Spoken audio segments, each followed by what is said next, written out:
Right, so what have we got here are two power supplies from a couple of trash-picked BenQ FP71G Plus computer monitors.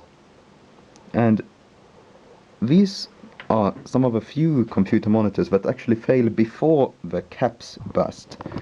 These are not good quality caps, they are elite brand usually. Seen some with caps on, and we've got a couple of Lelons here. But before the caps fail on these, they all get the same problem. And it's these caps in the inverter. They sit there, and they get a bad solder joint on one of the legs, and this transistor always fails. Without any change between monitors, it's a 2SC5707, and they always fail. But another sort of strange thing about these is this fuse down here. This is the fuse for the inverter, and it's a non-resettable type, but it's not just your common glass fuse like this one, but it's some special type, and it fails in a really strange way. I've got my meter here set to 20k, and in about half of the cases this fuse will turn into a resistor. So let's check them out in these monitors. So I think the left one was, yeah, this one is pretty much just nothing there. But if we look at the right power supply,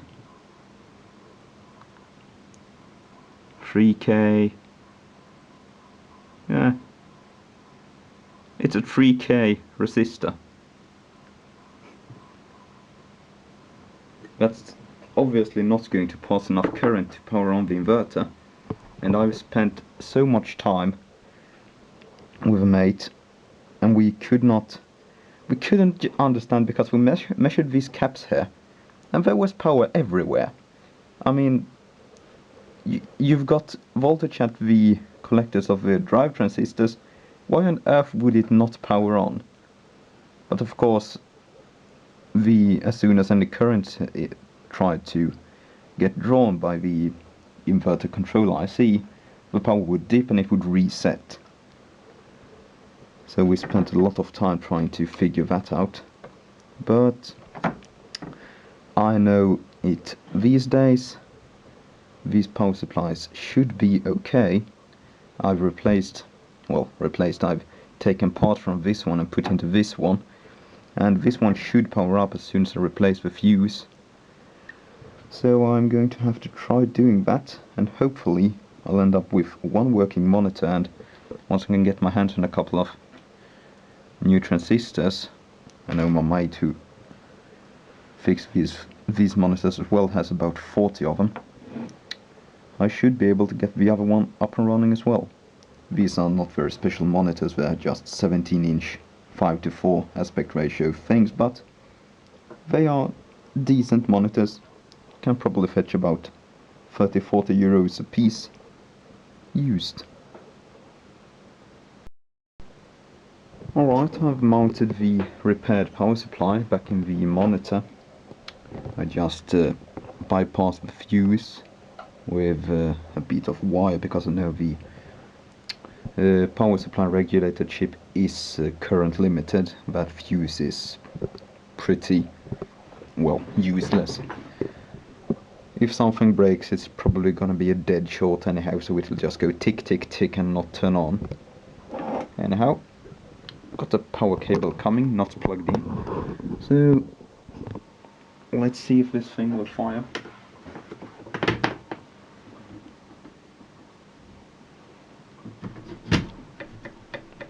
By the way, as you can see, this cable is not plugged into the wall. That's why I'm safe to have my hands around it. But once it's plugged in, you don't want to stick your fingers anywhere near it. Let's go.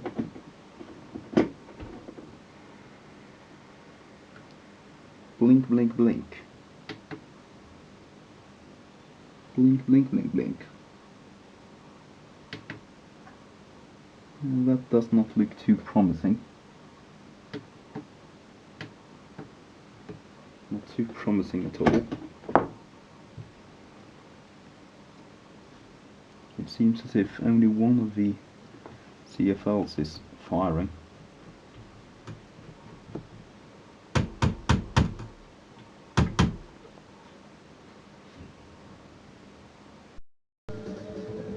Alright, take two. I tried to put the power supply into the other monitor. There seem to be slightly different revisions. The signal management board there is not quite the same, and it seems to work in this monitor, but it doesn't seem to be able to turn the backlight off. You can see the monitor is in standby now. If I turn it off, no difference. If I turn it back on, you get picture, but you can't turn it off. You can just quit feeding signal to the LCD. So something's probably up with this power supply. Some shorted transistor or something that can't properly turn off. So I'm going to have to research that. It only uses 14 watts when it's just got the backlight on though. That's not a whole lot. I was expecting a lot more because, you know, it seems to be stuck at max brightness. Oh well. Back to the drawing board.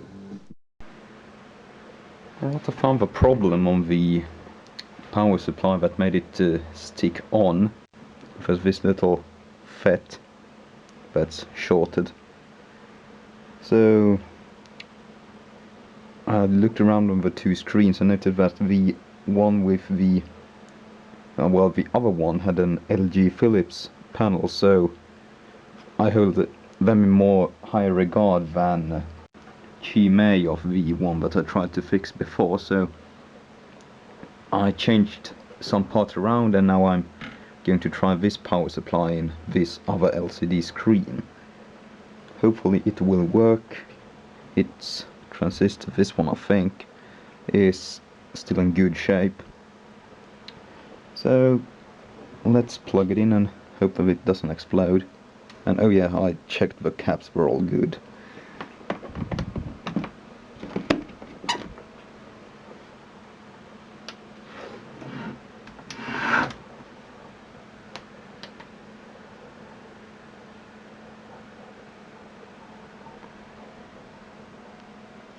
Oh yeah, I forgot to swap the fuse.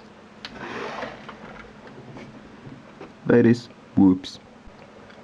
Okay, that's a better fuse. Let's try that again then.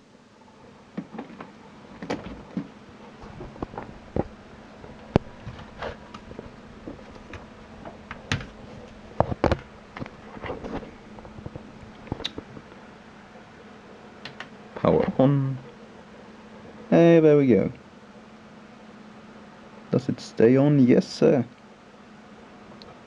Drawing 18 watts. This looks fine.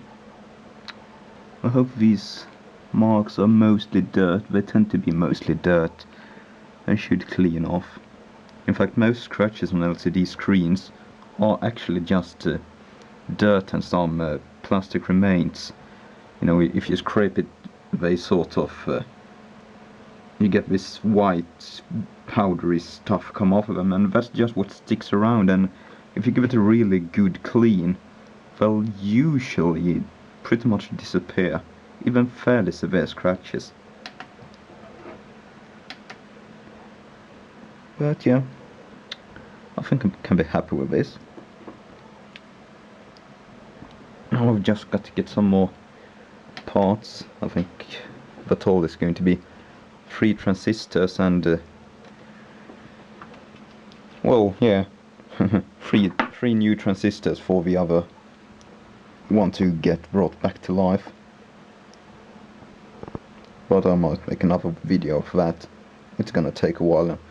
To be frank, my priority in fixing stuff around here is not generally 17-inch LCD screens, because I have a lot of 17-inch LCD screens. Also, when you've got a dirty or scratched LCD screen like this, I think it's a good idea to just take the bezel off when you can and give it a good clean without getting it full of liquid.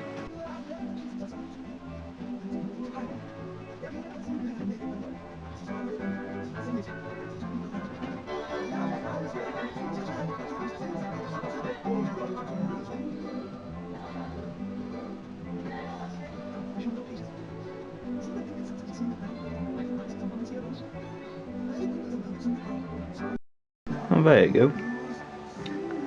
There's not a trace of the so-called scratches on the screen anymore. I literally just cleaned them off.